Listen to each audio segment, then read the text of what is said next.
Dès le début de la bataille de Verdun, Georges Duhamel travaille à l'ambulance du 3e corps d'armée, la 9-3. Jeune médecin de 30 ans, écrivain, il avait été réformé en 1914 à cause d'un problème de vue. Il choisit alors de s'engager volontairement. Pendant toute la guerre, il opère des blessés à quelques kilomètres en arrière du front. Il décrit dans ses souvenirs ce que fut son quotidien à Verdun. La plupart de nos blessés étaient en pitoyable état. Ils demandaient avec des supplications de quitter ce séjour d'angoisse, d'être emportés loin des ardeurs et des fracas de la bataille. Il fut décidé que nous devions nous replier jusqu'au village de Balécourt, où se trouvait un groupe de ces baraques dites baraques Adrian. Nous quittâmes Glorieux en bon ordre.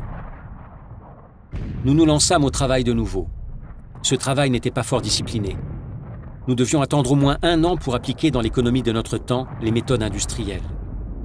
Ceux qui étaient de garde allaient jusqu'à l'épuisement de la besogne, mais nous étions sans cesse de garde, car le flot des blessés arrivait, ininterrompu.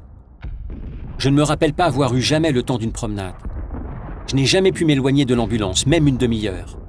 Nous en étions à fonctionner comme un poste de secours de seconde ligne. Soigner des hommes patiemment, les voir petit à petit se dégager de la fièvre et de la torpeur, il ne fallait même pas y songer. Les soldats, opérés aussi complètement que possible, étaient dès le lendemain entassés dans des voitures et dirigés vers l'arrière. Les gants de caoutchouc manquaient et nos demandes restaient sans résultat. Nous nous lavions les mains à l'alcool iodé et comme il faisait froid, nos gerçures, brûlées par cette drogue, nous faisaient grand mal. Souvent, le grondement de la bataille s'enflait jusqu'à devenir intolérable. Les explosions se rapprochaient, auxquelles l'écho du bois répondait par de longs hurlements désolés. Alors, l'un de nos infirmiers me posait doucement mon casque sur la tête et je ne m'arrêtais même pas de travailler. Vers la fin de la nuit, alors qu'on enlevait les linges souillés, les cotons, les poubelles pleines de membres assemblés en affreux bouquets, pendant qu'on jetait 2 ou 3 seaux d'eau sur le plancher raboteux, j'allais inspecter la salle des entrées. Elle était toujours pleine.